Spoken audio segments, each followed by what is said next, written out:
Did you know that 15 minutes of stress are enough to change the sex of some regions of the brain from the male form to the female form, or from the female form to the male form?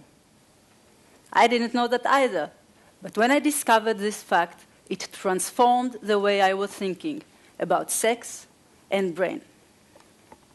It all started about 4 years ago when I decided to give a course on the psychology of gender. I stayed home for almost a year and read books and scientific papers on the development of men and women from the moment of conception. As a neuroscientist, I was of course interested in the relation between sex and brain. I soon found out that many scientists, just like most of us, believe that there are male brains and female brains, and that this is the reason for the fundamental differences between men and women. According to a very popular version of this story, the female brain has a large emotion center and a large communication center. It is hardwired for empathy. The male brain, on the other hand, has a large aggression center and a large sex center. It is hardwired for building systems. Maybe you have sort of something else, but this is a scientific theory after all.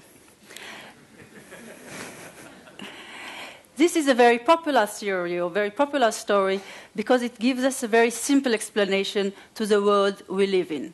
It explains why women are more sensitive and emotional and men more aggressive and sexual. Why most teachers are women and most engineers men. Already in the womb, the story continues. A huge surge of testosterone transforms the brain of the male fetus from the default female form to the male form. So boys are born with a male brain, and girls are born with a female brain. Whereas the notion of a male brain and the female brain fits well the popular view of men from Mars, women from Venus, it does not fit scientific data, which tell us that men and women are remarkably similar. In the past 50 years or so, over 50,000 papers have been published on sex differences in psychology. I haven't read them all, even a year is not enough, but others have. And their conclusion, based on this enormous number of studies, is that men and women are highly similar in almost everything psychologists can measure. Intellectual abilities, cognitive abilities, emotional abilities, personality characteristics, interests, and attitudes. There are only a few domains in which consistent sex differences are found. For example, men are, on average, not all of them, but on average, more aggressive than women. So we call aggression a masculine trait. Women are, on average, more compassionate than men. So we call this a feminine trait. But also in these domains, the men and women are highly similar. And the differences are very small. Even more important, we now know that each of us is a unique mosaic of both masculine and feminine characteristics. We are not all masculine and not all feminine. I guess you already knew that, not about me, but about yourself, that you have a feminine side and a masculine side. I will come back to this image of ourselves as a unique mosaic of masculine and feminine characteristics a little later. But now let's go back to the brain.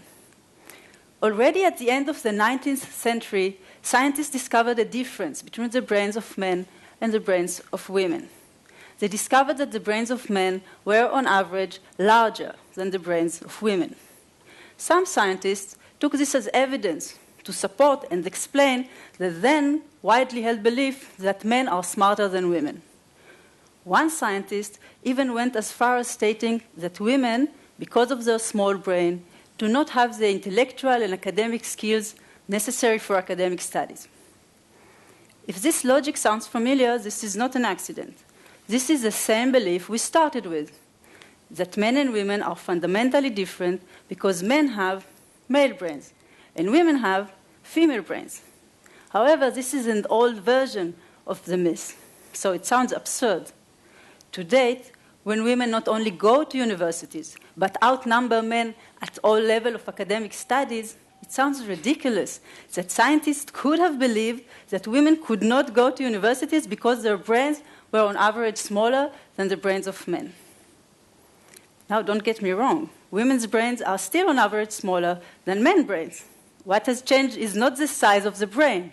What has changed is social norms and laws that prohibited and disencouraged women from studying. In the more than 100 years that have passed, scientists continue to discover differences between the brains of males and females in both humans and animals. For example, compared to men, women have a thicker cortex, a higher proportion of gray matter, and a lower proportion of white matter. Compared to women, men have larger ventricles, these big holes you see in the brain.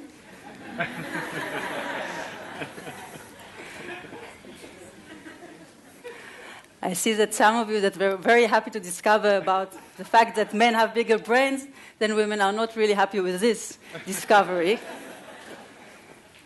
And I can understand this, because if you believe, like the scientists from the 19th century, that the size of the brain matters, then indeed you will be embarrassed to discover that your bigger brains come together with a bigger, what shall we call them, empty spaces. But I want to convey the message that this is all nonsense. Men do just fine with their larger ventricles. Just as women do just fine with their smaller brains. We now know of hundreds of differences between the brains of men and women. Not just differences in the size, as I've just shown you, but also differences in the microanatomy of the brain, and I'll show you an example shortly. And as more and more differences have been discovered, the belief that there is a male brain and the female brain has become stronger and stronger, because everyone was taking for granted the assumption that these differences were adding one to the other, as I've depicted in this figure. At first, this sounded completely logical to me. There are many differences between the brains of males and females, so there must be a male brain and a female brain. But then I read the paper I told you about in the beginning, the one that found that stress can change the sex of the brain. And I realized that this logic was flawed. Let's look at this study together. In this study, the researchers were interested in the effects of stress on a brain region called the hippocampus. They measured the density of dendritic spines. You see here a dendrite with its a neuron, with its dendrite, and the small red dots are the dendritic spines. And here we can see an actual dendrite from a male rat and a dendrite from a female rat. And I added red arrows so it is easier to detect the spines. And we can clearly see a sex difference. Males have fewer spines compared to females. Cherish this moment. This is the first time you actually get to see a sex difference in the brain. So we can say that dendrites in this region have a male form, which is sparse spines, and a female form, which is dense spines. There was another group of rats in this study. These rats were stressed for 15 minutes, as long as this talk. So you can think what is happening to my brain now. And here we can see a dendrite from a stressed male and a dendrite from a stressed female. Strangely enough, the dendrite from the stressed male has what we have just termed the female form, that is, lots of spines. And the dendrite from the stressed female has what we have just termed the male form, which is few spines. So we see that the form of dendrites in this region depends on sex. It is different in males and in females. But it does not depend only on sex. Knowing that the dendrite you are looking at is from a female is not enough to predict the form of the dendrite, whether it will have few spines or lots of spines. To predict this, you also need to know whether this female was under stress or wasn't. So although sex is important, it is the interaction of sex and environment, in this case stress, that determines the form of neurons in this region. As you may imagine, I was very surprised by this study, so I started to look for other similar studies. It wasn't really hard to find them. There were studies reporting similar effects of stress when the stress was experienced in utero, just after birth, and in adulthood. There were also similar effects following other manipulations. For example, whether the rats were housed individually or in groups, whether they had things to play with or didn't.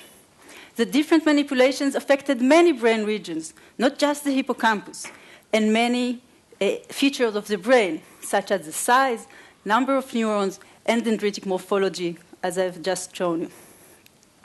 What was common to all of these studies was the finding that whatever the manipulation, some features of the brain changed their sex, and some didn't.